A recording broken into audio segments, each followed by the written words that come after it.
Assalamualaikum warahmatullahi wabarakatuh. Nama saya Imelda Dwi Putri dari kelas TRI 3A. Di sini saya akan melakukan hands-on untuk lab 8 yang berjudul Exploratory Data Analysis (EDA).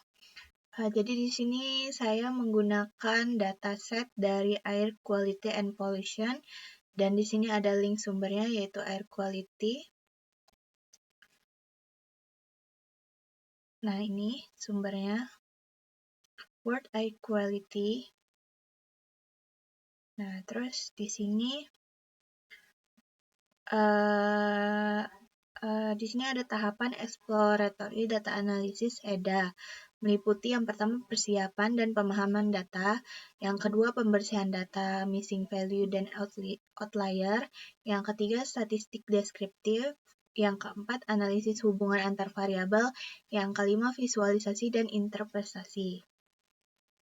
Nah, di sini saya akan buat video hands-on yang berisi penjelasan hasil eksplorasi dan interpretasi.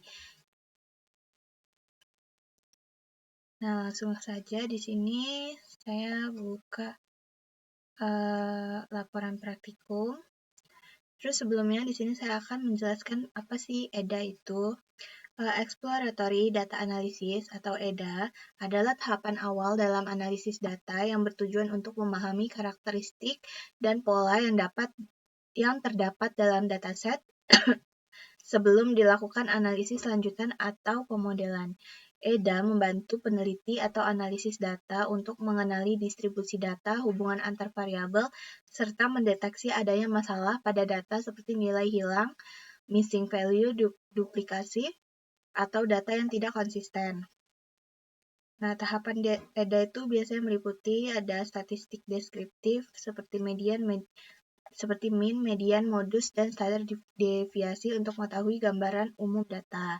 Lalu biasanya divisualisasikan datanya, misalnya kayak ada histogram, box plot, scatter plot, dan heat map untuk mempermudah identifikasi pola, tren, dan outlier. Lalu dianalisis hubungan antar variabel untuk melihat korelasi atau ketergantungan antar variabel dalam dataset. Dengan menggunakan EDA ini, analis dapat memperoleh pemahaman yang lebih mendalam terhadap data, sehingga keputusan yang diambil dalam analisis selanjutnya menjadi lebih akurat. Nah, di sini saya sudah ada nama datasetnya di sini, yaitu World Air Quality. Lalu di sini sudah tercantum sumbernya. Lalu di sini ada jumlah datanya. Jumlah datanya itu tergantung file CSV yang digunakan ya. Tetapi dataset OpenAQ memiliki jutaan pengukuran kualitas udara dari berbagai kota di dunia. Oke, dari file CSV, contoh yang diunggah dataset memiliki ribuan hingga puluhan ribu baris data, tetapi di sini ada 61.177. Variabel utamanya ada measurement value, yaitu nilai pengukuran polutan di udara. Misal PM 2,5, PM 10, CO, NO2, SO2. Terus ada measurement parameter, yaitu jenis polutan yang diukur. Lalu ada city ya. City itu nama kota tempat pengukuran dilakukan. Lalu ada country label, yaitu nama negara tempat pengukuran dilakukan. Lalu di sini ada data time atau tanggal dan waktu pengukuran. Oke, selanjutnya di sini kita buka collab-nya. Nah, di sini saya akan menjelaskan di sini bagian ini tahapan pertama, yaitu persiapan dan pemahaman data. Di sini ada import library utama digunakan untuk mengolah data, yaitu import pandas, lalu membuat visualisasi, yaitu matplotlib, dan seaborn. Lalu di sini ada untuk unggah file ke Google Colab. Ini memungkinkan pengguna untuk mengunggah file CSV dari komputer ke lingkungan Google Colab. Lalu ada membaca dataset. Nah, membaca dataset file OpenNet.csv yang berisi data pengukuran kualitas udara dari berbagai kota di dunia. Selanjutnya ada menampilkan data awal.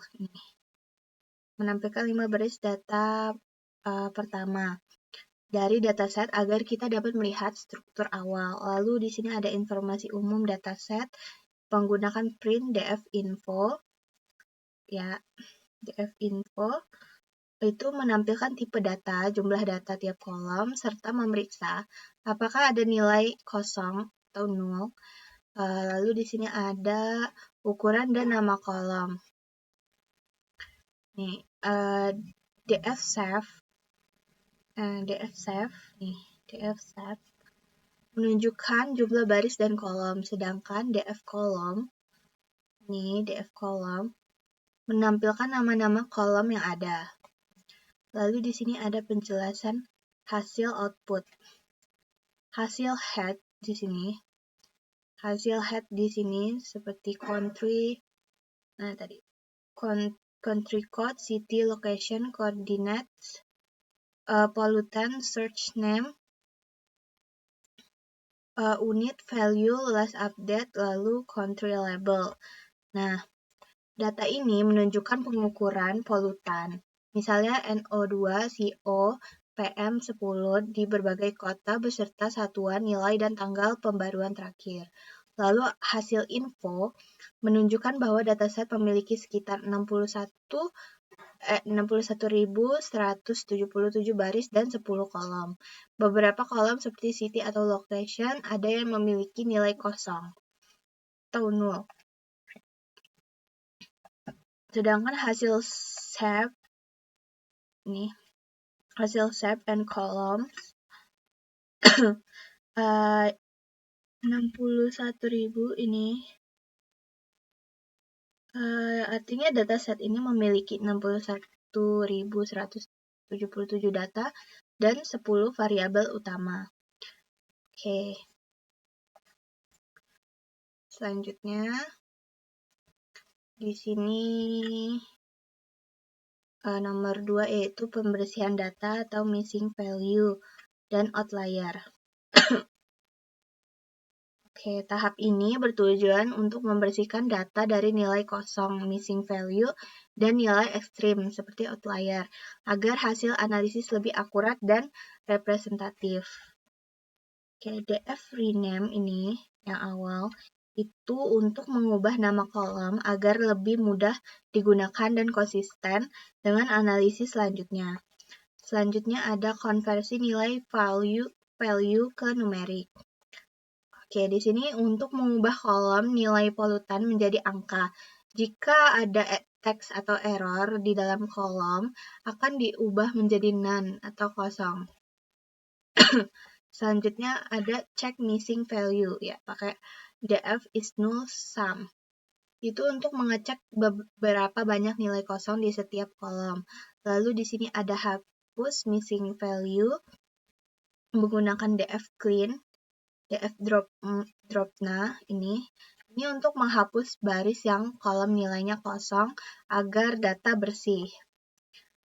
Selanjutnya di sini output menunjukkan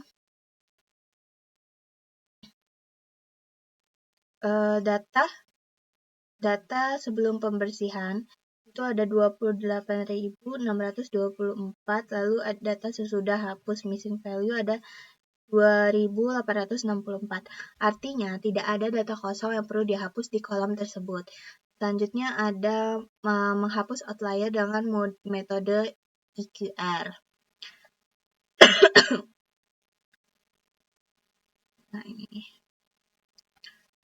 Metode EQR, interquartile range, digunakan untuk mendeteksi dan menghapus nilai ekstrim yang terlalu jauh dari sebaran normal data.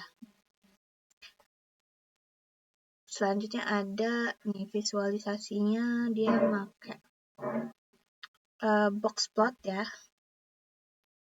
Di sini dia pakai box plot.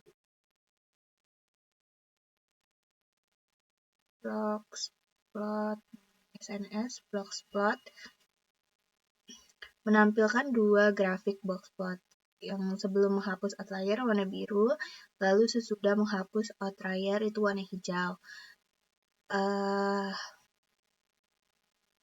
Hasil teks jumlah missing value tiap kolom itu 0, dan data ini sebelum pembersihan lalu sesudah hapus missing value dan sesudah hapus outlier, artinya data itu tidak memiliki nilai kosong, tetapi terdapat sekitar 1.500 data outlier yang dihapus agar distribusi data lebih seimbang.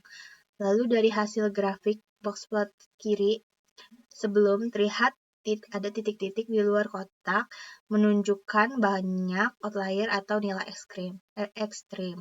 Lalu ada boxplot kanan, yaitu sesudah titik ekstrim hilang, distribusi data menjadi lebih normal dan rata.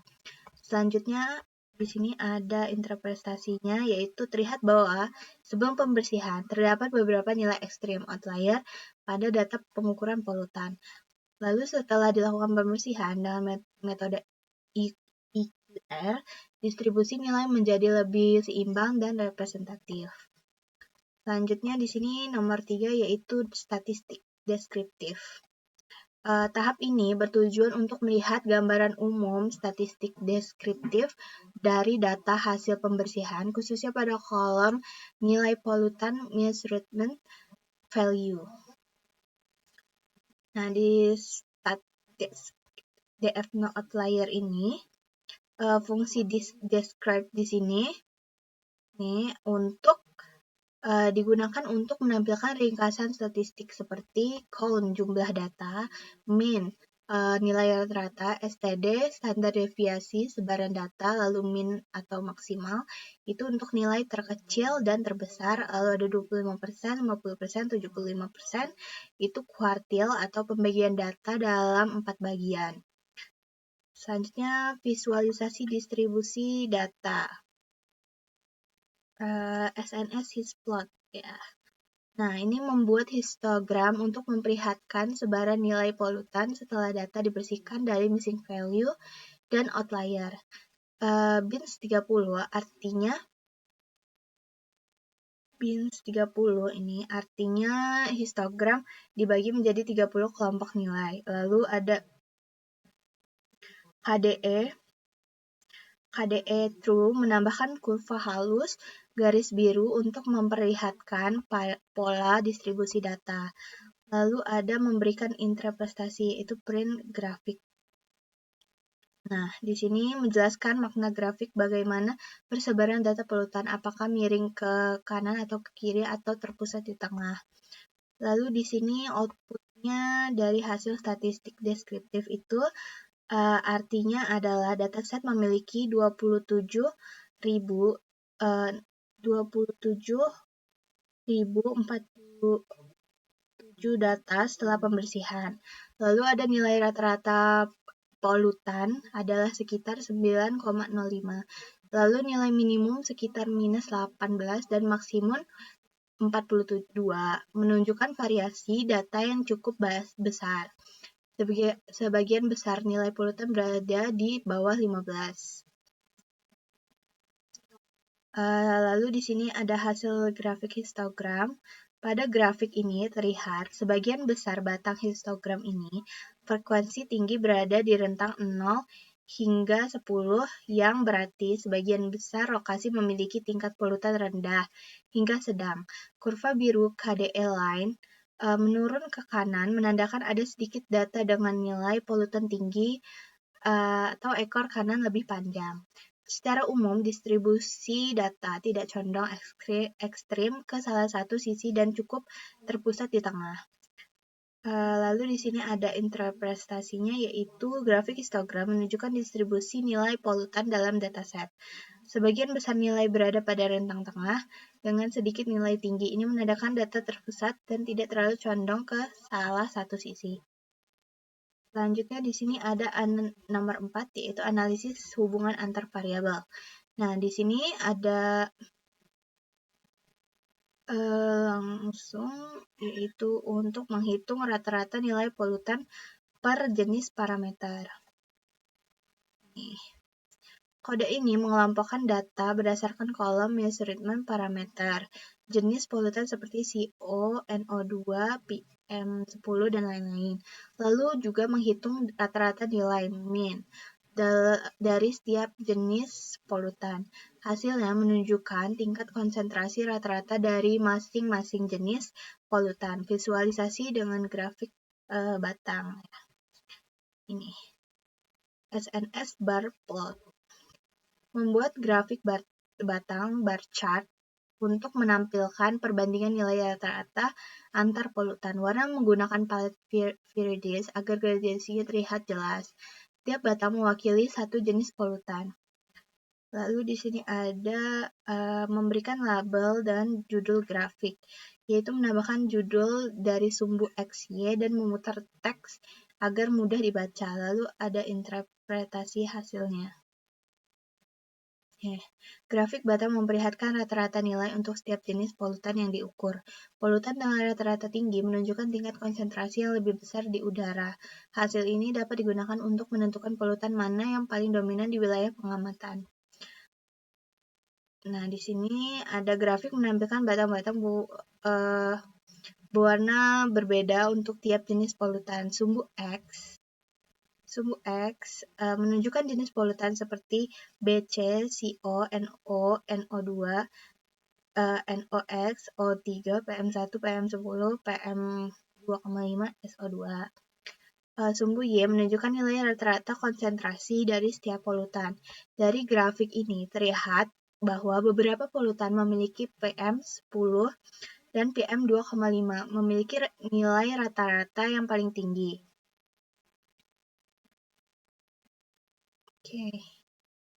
Ini menandakan konsentrasi partikel debu halus di udara cukup tinggi dibandingkan polutan gas lainnya, sedangkan polutan seperti CO2, BC memiliki nilai rata-rata lebih rendah. Selanjutnya di sini ada nomor 5, yaitu visualisasi ya. Visualisasi dan interpretasi. Di sini ada penjelasan kodenya, PLT figure. Nah, di kode ini membuat histogram untuk menampilkan sebaran nilai pengukuran, seperti measurement value. KDA true menambahkan kurva distribusi halus atau density line. Warna sky blue digunakan agar visual lebih jelas. Grafik menunjukkan beberapa banyak data frekuensi untuk tiap rentang nilai. Interpretasinya yaitu sebagian besar nilai pengukuran berada dalam rentang rendah, sehingga menengah kurva condong ke kanan menandakan adanya beberapa nilai tinggi outlier ringan, menunjukkan sebagian kecil wilayah memiliki tingkat polutan yang lebih besar. Lalu ada sebaran nilai berdasarkan jenis polutan. Dari penjelasan kode ini, visualisasi ini menggunakan box plot. Untuk menunjukkan sebaran dari persebaran data tiap jenis polutan. Sumbu X berisi jenis polutan, measurement parameter.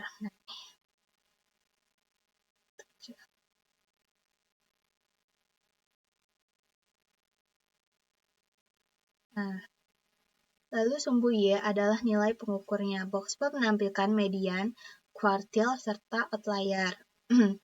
Nah, di interpretasinya di sini beberapa polutan seperti PM10 dan PM2,5 memiliki rentang nilai yang lebih besar dibandingkan polutan lain seperti CO atau NOx, menunjukkan variasi tingkat konsentrasinya lebih tinggi di udara.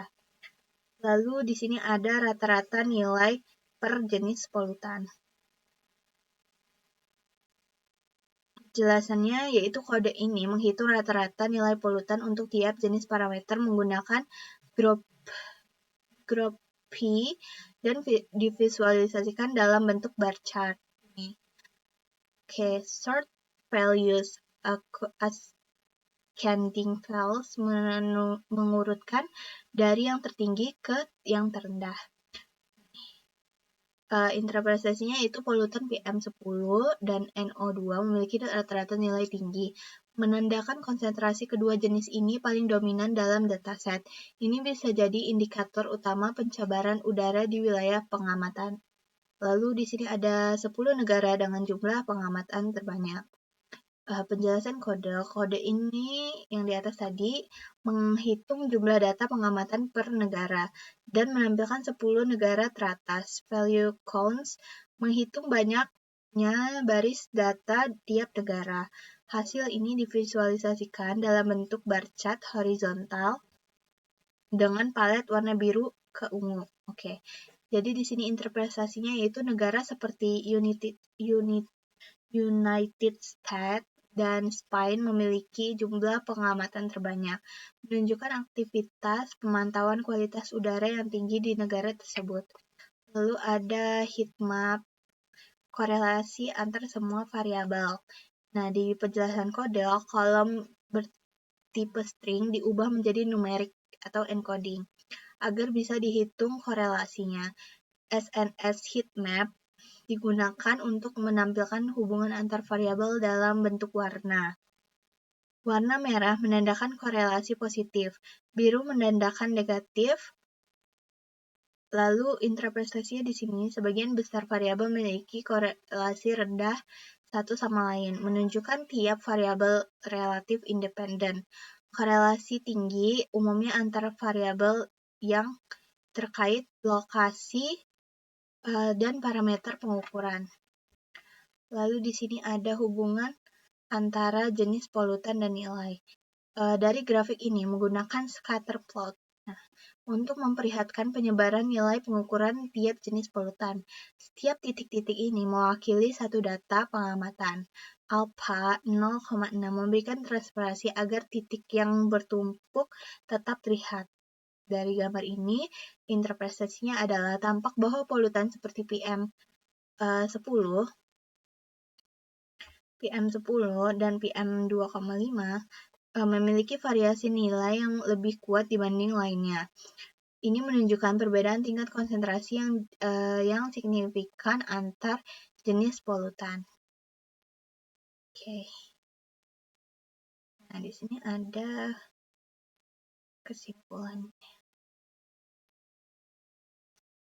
Jadi di sini kesimpulannya, dari dataset ini yang berisi pengukuran kualitas udara secara global, termasuk nilai polutan, jenis polutan, lokasi kota dan negara, dan waktu pengukuran.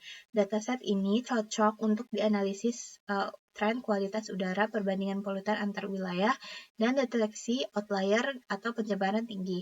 Dataset OpenAQ berisi data kualitas udara yang global. Missing value dan outlier telah ditangani, lalu statistik deskriptif menunjukkan variasi nilai polutan yang cukup besar. Korelasi menunjukkan hubungan antara variabel numerik tertentu. Visualisasi mengungkapkan distribusi nilai, perbedaan antar kota, dan parameter dominan. Oke, sekian video dari saya. Wassalamualaikum warahmatullahi wabarakatuh.